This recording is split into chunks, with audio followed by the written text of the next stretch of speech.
Welcome back everyone. Let's go ahead and talk about none other than the OnePlus 7 and see how this phone holds up in 2021. Now I've talked about this phone a lot on this channel, and what I can tell you is that this phone is still 100% still worth it. It's actually gotten kind of cheap, so it's a better deal now than it was even like last year, which is great. There are some changing things with OnePlus though, which are kind of freaking me out though, so I don't know what's going to happen in the future. But the fact that this device already came out and has already been out for a while makes me really comfortable to recommend this device. So if you want to buy it, links will be down in the description. You can also get them from gphones.co, which is my website. Either or, you're helping support the channel at the same time. Now starting off with the front, the OnePlus 7 has that 6.41-inch optic AMOLED display, and that is my favorite. There's like dynamic AMOLED, whatever else AMOLED, Super Retina OLED. This optic AMOLED is like my favorite name ever, and it's seriously awesome. Now it's a 1080p panel, and it's not a bad 1080p panel. Like there's some panels out there that are 1080p, and I'm like, man, that's not looking too good.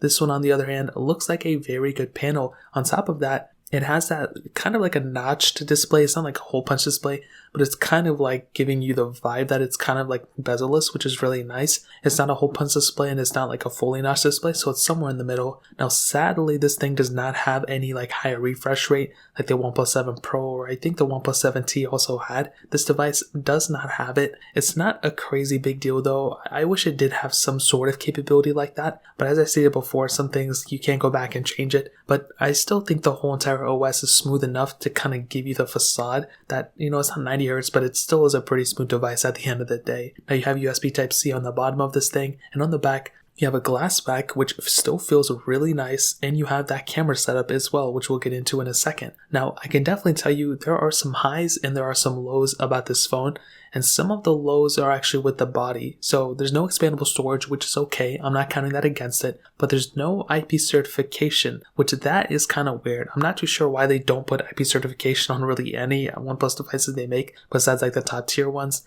So that's kind of like a little bit of an annoying thing. But on top of that, another pretty big annoying thing is that there's no wireless charging. And those are all body type issues. I wish OnePlus would do something about it. I mean, I don't know why they still haven't, made it wide scale as they did. But, this device doesn't have that capability. So keep that in mind.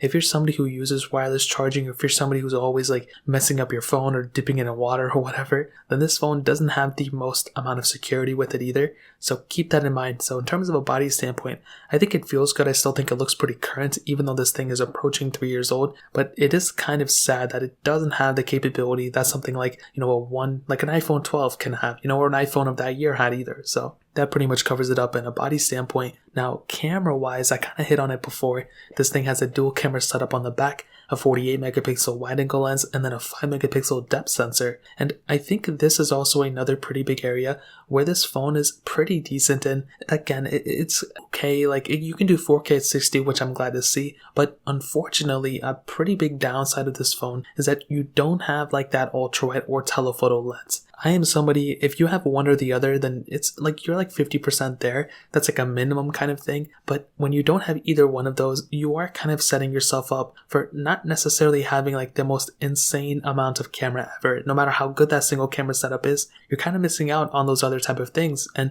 also on top of that, I said the same thing about the other devices as well, like with other iPhones or any other device that comes out that doesn't necessarily have like a crazy, camera setup. You don't need, a super high megapixel count for a single camera.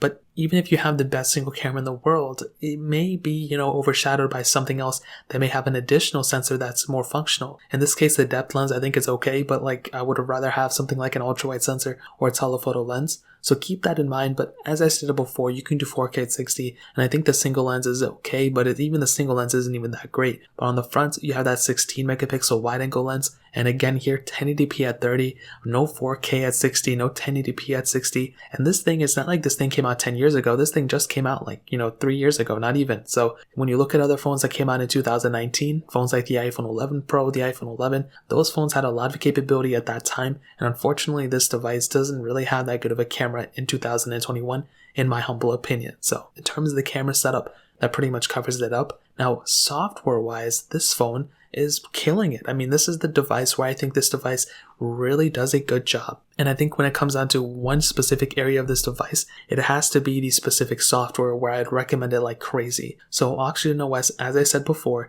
is one of my favorite versions of Android ever. It's stock for the most part, but you have a ton of built-in features that rival stock Android, and it's a really good experience. Like, I've loved Oxygen OS since even the first device where CyanogenMod model was installed in it, and I think it's great. When people were saying stock Android is the best, dude, I was still saying Oxygen OS is the best, and now people are saying Oxygen OS is better. Like, Oxygen OS is great. I like it a lot, and unfortunately, we're kind of in a weird spot where OnePlus is making some weird decisions. Oxygen OS 11 wasn't looking to be like the craziest, nicest upgrade in every single area, and I think OnePlus is making some weird decisions internally, and I'm not too sure where their head's at. So this is the one area where I'm kind of hesitant. I've been following OnePlus for a long time. I've bought almost every single one of their devices, and it just seems to me that OnePlus internally is having some weird issues, and hopefully they can fix it, because the software itself is amazing, and if the software starts changing up, I feel like nobody's going to want to buy a OnePlus anymore, to be honest. So in terms of software, right now it's still great. Custom ROM support, and you can root it, I'm sure, for a lot of people out there. But this battery life on this device is also pretty good. You have a 3700 mAh battery. And when you have a software that's pretty stock and you have a pretty decent battery size, I mean, you're going to kill it. You're going to have a really good battery lifestyle on this type of device. So in terms of that, I'll say for sure you're going to be getting a really solid type of experience when it comes down to the battery and when it comes down to the software as well. Now, ending it off with the performance side of things, this device has the Qualcomm Snapdragon 855 chipset inside of it, an octa-core CPU, an Adreno 640 GPU, and 6 gigs of RAM on the base model, 8 gigs of RAM on that mid-tier model, and then 12 gigs of RAM on that top-tier model. Now, this is another part of the device where I'm super happy in with, because even the bottom tier device still has a pretty decent size RAM size inside of it. And I'll definitely tell you, day to day, you're going to be perfectly fine with this type of device. With smaller end tasks, this device is going to kill it. If you're texting, calling people, it's going to be fine. For mid-tier tasks, as I always say, if you're calling, if you're writing up documents on your device, if you're doing some photo video editing, if you're trying to do anything like that, slight gaming, you're going to be totally fine. And even higher end gaming, if you're playing a bunch of higher end games, your phone's definitely going to heat up, and the battery life is probably not going to be that great in that standpoint, but this one's going to kill it there too. There's going to be some lagging here and there, there's going to be some glitchiness here and there, but I'll definitely tell you, for the majority of people out there, you're going to have a really decent kind of performance from this device. And as I stated before, that's definitely going to be a huge highlight of it. So at the end of the day, the performance of the OnePlus 7 is another area where I'd recommend this phone. It's definitely not perfect, and it's definitely not going to, overtake something like a OnePlus 8 or something. But I'll tell you, for day-to-day tasks, this device is going to be extremely good when it comes down to the performance segment, in my opinion. So in terms of that pretty much covers up, the performance segment. And to kind of sum up this video and to answer the question, is the OnePlus 7 still worth it in 2021? Well, to be honest, as I stated before,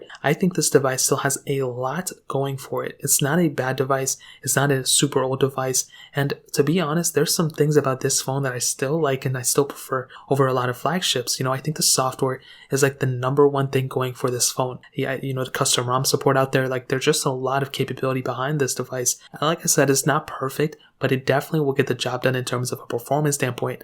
Now, beyond that, things like the screen, I feel like the screen is still pretty decent, no higher end refresh rate, and still a little bit of a hybrid notch hole punch display, but I think it's totally okay for the most part. You have USB-C on this thing, you have a really good feeling phone in the hand, it doesn't feel cheap, you have an okay back camera with 4K at 60, which is better, you have a not that great of a front camera, to be honest, and that's probably one of the bigger disadvantages. You're getting really good battery life, in my experience, from this device as well. That's another pretty big asset, and I think in terms of that, when you look at it like that, you're going to be getting an overall pretty decent experience from this device. It's not going to be perfect, but I think for a majority of people out there, it's going to get the job done. And I think that's pretty much how I would kind of sum it up. I think if you're somebody who wants to go ahead and use this phone for an everyday device, you're going to be perfectly fine. But beyond that, you may be oh, it's not that great of a phone or whatever. But I'll definitely tell you, for the price of this phone, for everything, I would probably recommend getting this device in 2021. But if you can spend a little bit more money, getting a phone like the OnePlus 8,